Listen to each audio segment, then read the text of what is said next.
नमस्कार। आज हम लोग बात करेंगे भारत परिषद अधिनियम 1892 की।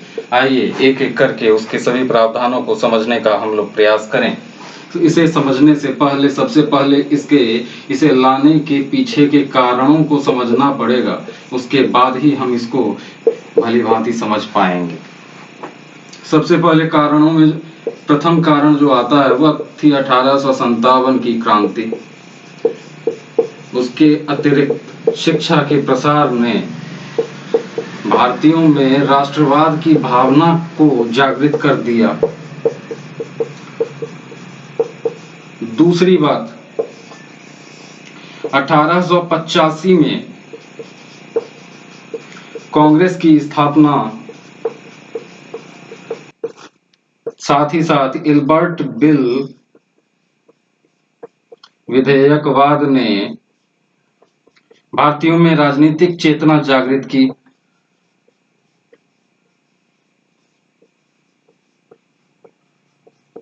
इनके अतिरिक्त 1861 के भारत परिषद अधिनियम के तहत कैनिंग ने 3 भारतीयों को विधि निर्माण प्रक्रिया में शामिल किया था अतिरिक्त सदस्यों के रूप में। वो थे पटियाला के राजा, बनारस के राजा और दिनकर राव।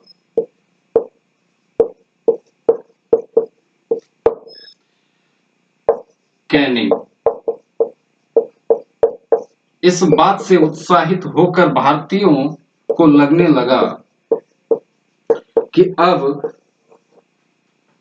प्रशासनिक कार्यों में उनके समावेशन की राह प्रशस्त हो रही है, तो वो और अधिक प्रतिनिधित्व की मांग करने लग गए।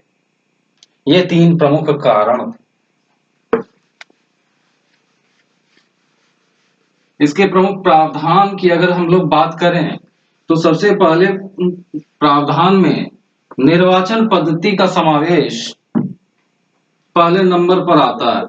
हालांकि इस शब्द का प्रयोग पूरे अधिनियम में कहीं नहीं किया गया है,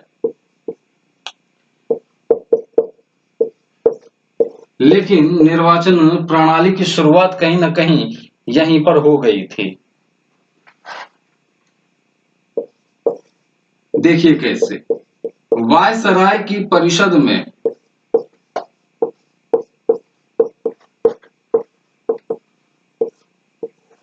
अतिरिक्त सदस्यों की संख्या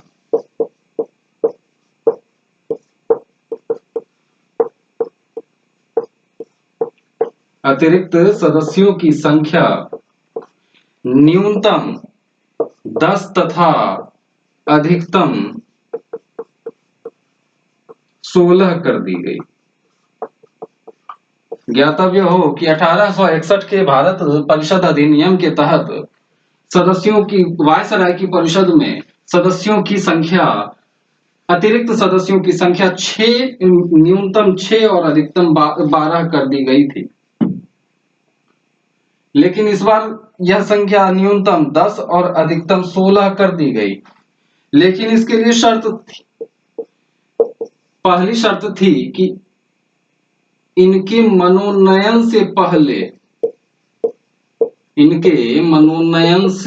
पहले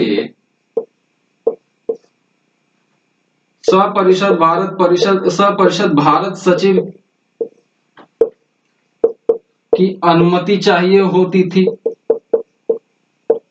और इनके मनोनयन के बाद सपरिषद भारत सचिव के अनुमोदन की आवश्यकता पड़ती थी।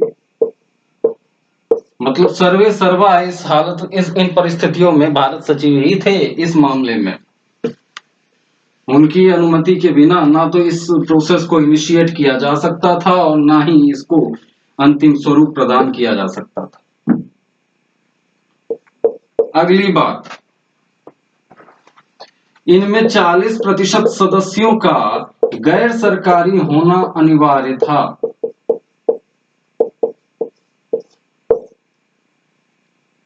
अतिरिक्त सदस्यों में 50% सदस्य बंगाल, मद्रास, बंबई उत्तर पश्चिमी प्रांत और पंजाब, इनकी विधान परिषदों से चुने जाते थे, प्रांतीय विधान परिषद। लेकिन 50% अतिरिक्त सदस्यों का मनोनयन वायसराय के द्वारा किया जाता था।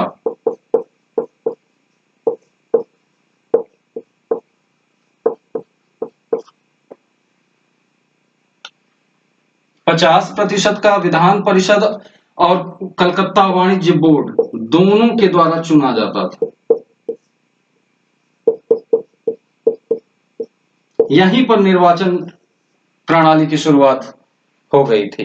क्यों? क्योंकि अतिरिक्त सदस्यों की संख्या न्यूनतम 10 और अधिकतम 16 कर दी गई थी, जिनमें 40% सदस्यों का गैर सरकारी होना अनिवार्य था। तीसरी बात कि अतिरिक्त सदस्यों का आधा भाग विधान परिषद, प्रांतीय विधान परिषद और कलकत्ता वाणिज्य बोर्ड के सदस्यों के द्वारा चुना जाना था। शेष 50% अतिरिक्त सदस्यों का मनोनयन वायसराय किया करते थे। तो ये 50% के लिए निर्वाचन पद्धति का बीजारोपण इसमें किया गया था। इन सदस्यों को कुछ विशेषाधिकार दिए गए थे, लेकिन सीमित दायरे के अंदर। जैसे बजट पर वो प्रश्न अपना विचार प्रस्तुत तो कर सकते थे, लेकिन उन्हें प्रस्ताव पेश करने या मत देने का अधिकार नहीं था।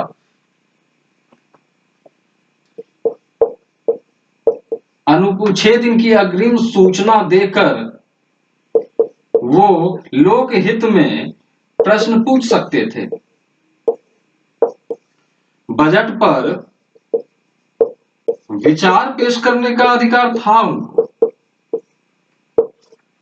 लेकिन बजट पर प्रश्न पूछने या प्रस्ताव पेश करने या मत देने का अधिकार नहीं था।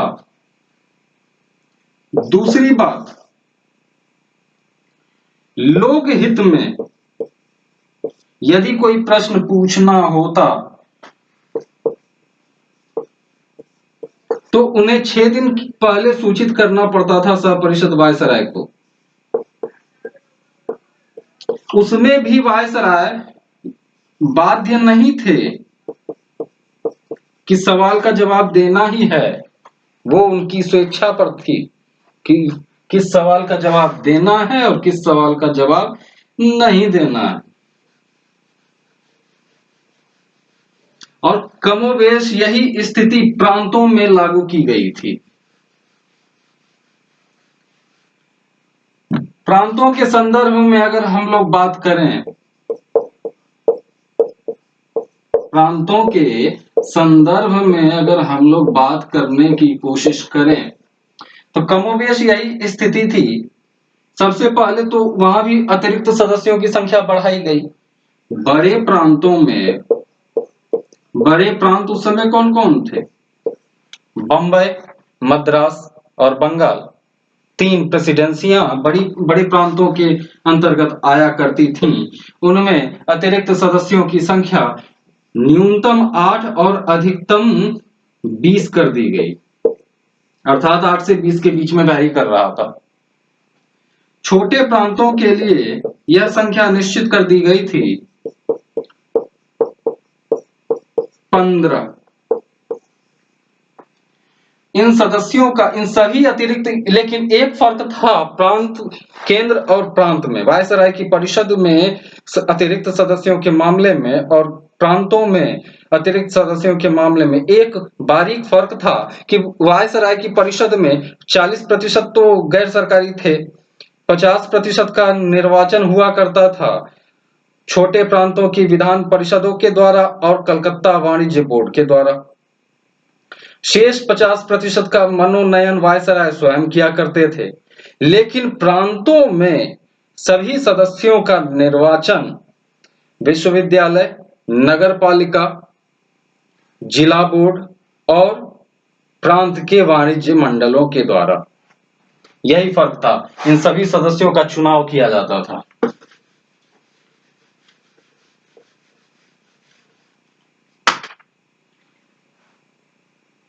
जिला बोर्ड, नगर पालिका,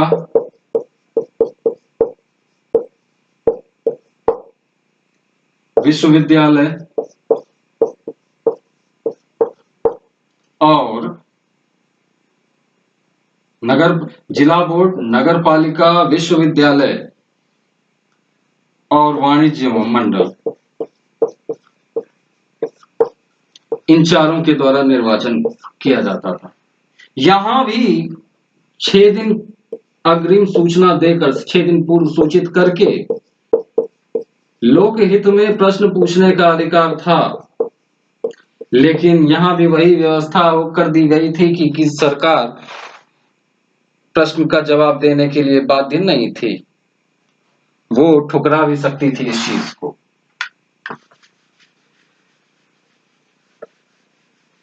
यही प्रमुख प्रावधान थे भारत परिषद अधिनियम 1892 के संदर्भ में। अगले वीडियो में कुछ नया सीखने का हम लोग प्रयास करेंगे, और तब तक के लिए जय हिंद।